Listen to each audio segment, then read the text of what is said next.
Human rights activist Tatiana Podliszewski joining us all the way from Buenos Aires with more. So Tatiana, first of all, tell us why there is such a high rate of femicides across Latin America.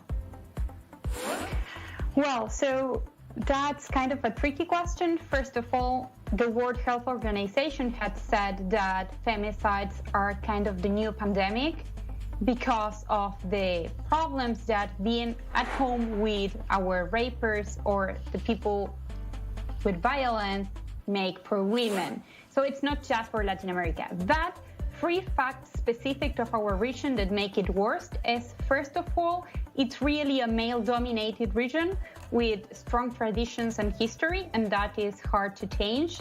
In the second hand, we have a important presence of church and traditions, and that's not only in society but also in institutions such as justice, and that's one of the reasons why some kind of assaults are not properly prosecuted. Right. And the third reason is structural poverty. Right. Now my question is, what I want to ask you is, what has the Argentine government been doing, if anything at all, right now when we're seeing this high in femicides during the coronavirus? It's a hard question. In Argentina, during this crisis, one woman is being killed every 30 hours, and the government is not actually taking enough measures about it.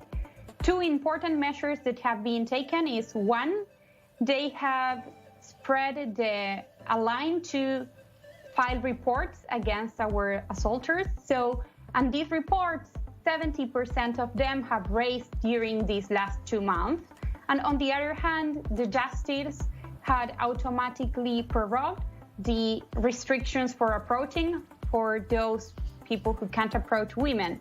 But government is not doing enough. And this week we are expecting the new Ministry of Gender, Women and Diversity to tell new measures about specifically gender violence during COVID. Now, before the coronavirus crisis began, we saw widespread protests across Latin America against the treatment of women in the region. Tell us what the goals of these protests were and whether or not they've actually had any impact, any success. So they had mainly three goals. The first one is the stop of femicides and gender violence.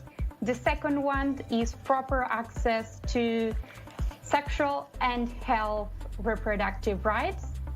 That means essentially the access to abortion. In Argentina specifically, we have seen how last year a bill in order to make abortion free and legal for everyone made it into Congress, but we didn't actually make it to be a law. So we're still fighting for it, and the president has said that it's an important topic on the agenda. So here we can see how our fight make it to the president to be worried about it.